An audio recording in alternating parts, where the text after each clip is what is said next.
Bonjour à toutes et à tous et bienvenue dans ce TD numéro 3 de découverte de l'entreprise. Ce TD sera consacré au thème de l'entreprise face au marché.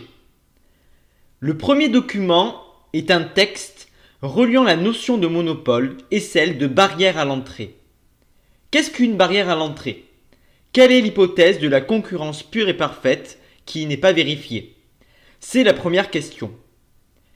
Une barrière à l'entrée est un obstacle mis en place par les entreprises sur un marché pour contrer l'entrée de nouveaux concurrents sur le secteur.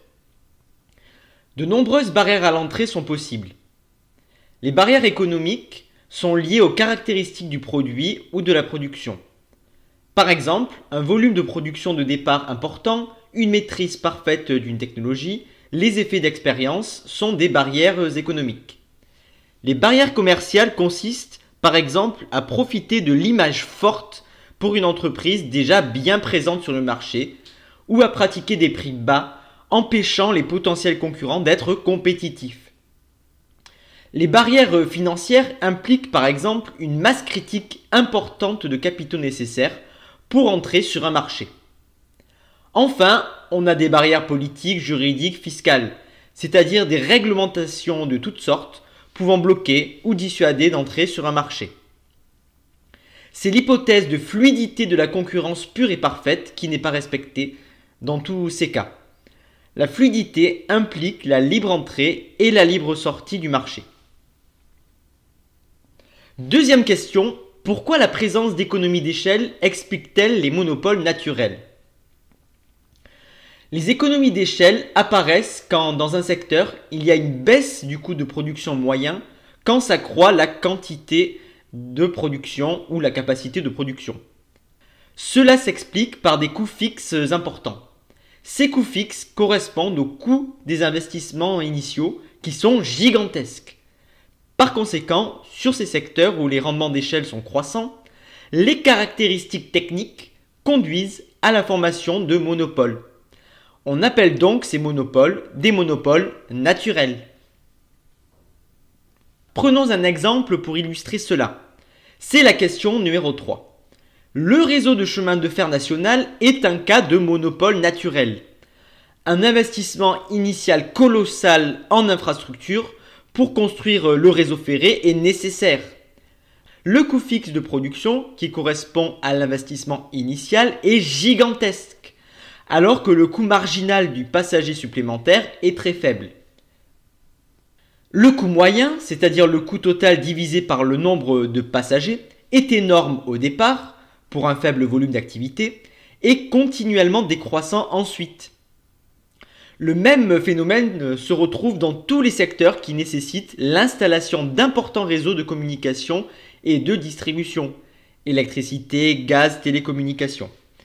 S'il y a un grand nombre d'entreprises concurrentielles, le prix de vente ne permet pas de couvrir le coût moyen de production. Pour que l'activité devienne rentable, il faut que les producteurs atteignent le volume de production qui permet d'atteindre le coût moyen le plus bas possible. Le marché peut être concurrentiel aux origines de son développement historique, comme ce fut le cas au XIXe siècle dans les pays industriels pour les secteurs de réseau, puis le poids des investissements nécessaires pour développer ces réseaux entraîne une concentration des entreprises jusqu'au monopole. Dernière question du document, pourquoi une situation de monopole peut-elle être temporaire? Deux raisons peuvent expliquer une situation de monopole temporaire. Premièrement, il peut exister une barrière légale temporaire par l'intermédiaire d'un brevet. Un brevet est un titre de propriété industrielle. Il donne à son titulaire un monopole d'exploitation sur l'invention pour une durée de 20 ans en général. Donc au bout de 20 ans, le monopole prend fin et d'autres concurrents peuvent produire le bien en question. Deuxièmement, l'avance technologique peut expliquer l'existence d'un monopole temporaire dans un secteur. Puis un phénomène de rattrapage peut avoir lieu. D'autres entreprises investissent pour rattraper leur retard technologique et mettent fin à terme au monopole en concurrençant finalement la première entreprise. Passons au deuxième document intitulé « La lutte contre les ententes illicites ». Ce texte concerne le secteur de la lessive en France. Il s'agit d'un marché oligopolistique, puisque seulement 4 grands offreurs se font face sur ce marché, proposant leurs produits à une multitude de demandeurs. Quels sont les faits reprochés aux 4 lessiviers ? Ils ont mis en place un cartel, c'est-à-dire une entente entre producteurs pour contrôler un marché. L'objectif est de réduire le degré de la concurrence. En l'occurrence, ils se sont mis d'accord sur la fixation des prix de leurs produits. Ils ont aussi différencié de manière artificielle leurs produits. L'autorité de la concurrence a infligé une amende à ces lessiviers, excepté à l'un d'entre eux qui a dénoncé le cartel auprès de l'autorité et qui a donc bénéficié d'une procédure dite de clémence. Le document 3 s'intéresse à l'abus de position dominante à travers l'exemple du marché des quotidiens sportifs. La première question nous invite à présenter le marché en termes de structure. Ce marché est un monopole. Un seul quotidien existe, l'Équipe. Pour empêcher d'autres concurrents de lui faire de l'ombre, l'Équipe abuse de sa position dominante. La position dominante n'est pas interdite en tant que telle sur un marché donné. Ce qui est interdit, en revanche, c'est le fait de profiter de cette position dominante pour réduire le degré de concurrence sur un secteur. Le Disport a voulu concurrencer l'Équipe. L'Équipe a alors répliqué en créant un journal quasi identique au même prix, consacré aussi au football. Le Disport n'a pas pu survivre à cela. L'autorité de la concurrence a infligé une amende financière à l'Équipe, mais cela n'a pas d'impact direct sur la structure du marché, celui-ci restant monopolistique. Le document suivant concerne Google. Première question, pourquoi peut-on dire que Google est en situation de quasi-monopole ? L'entreprise est très largement le plus gros moteur de recherche au monde. Plus de 90% des recherches en ligne dans le monde se font sur Google. De plus, les 3/4 des smartphones sont équipés du système d'exploitation Android qui est un produit Google. Qu'est-ce qu'une enquête antitrust ? C'est la deuxième question.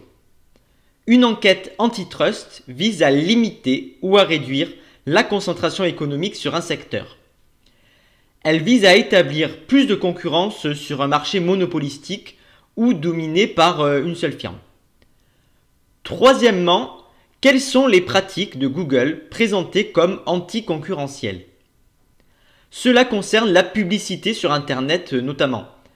Les premiers sites qui apparaissent quand on fait une recherche Internet ne sont pas forcément les plus pertinents, mais peuvent être en lien avec des produits Google ou ceux d'entreprises qui ont le plus payé pour être référencés dans les premiers. Autrement dit, Google a abusé de sa position dominante. Enfin, dernière question, quels sont les arguments donnés pour interdire de telles pratiques ? Les juges américains ont mis en avant la protection des citoyens et de la démocratie, puisqu'Internet paraîtrait être un espace gratuit, mais en fait, il n'en est rien. Donc les juges plaident pour que Google arrête ses pratiques anticoncurrentielles en cessant de référencer en premier les liens des entreprises qui payent le plus. Et deuxième argument avancé par les juges, un argument économique strictement celui-ci.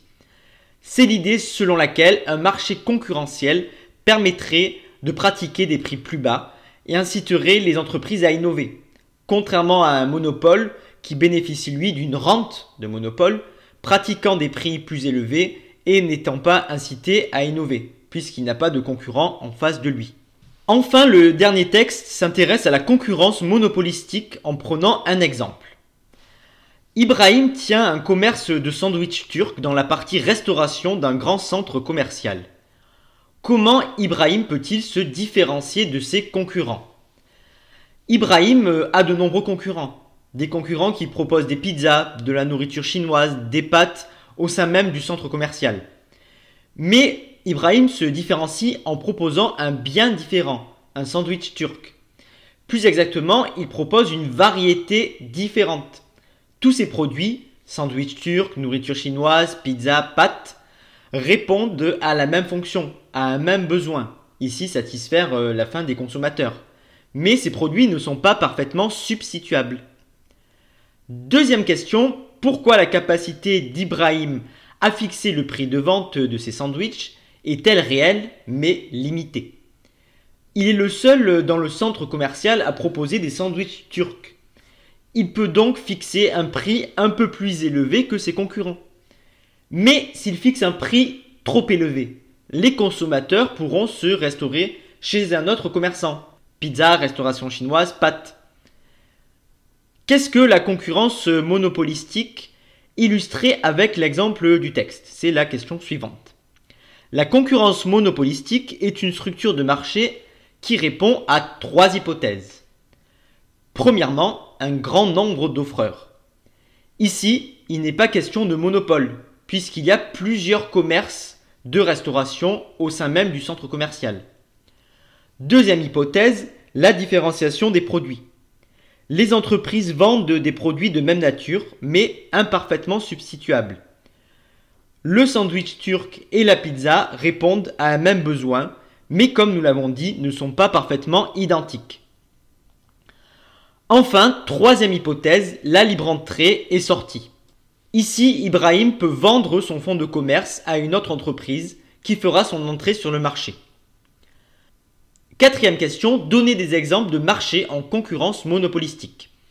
Les chaussures de sport sont un secteur caractérisé par la concurrence monopolistique.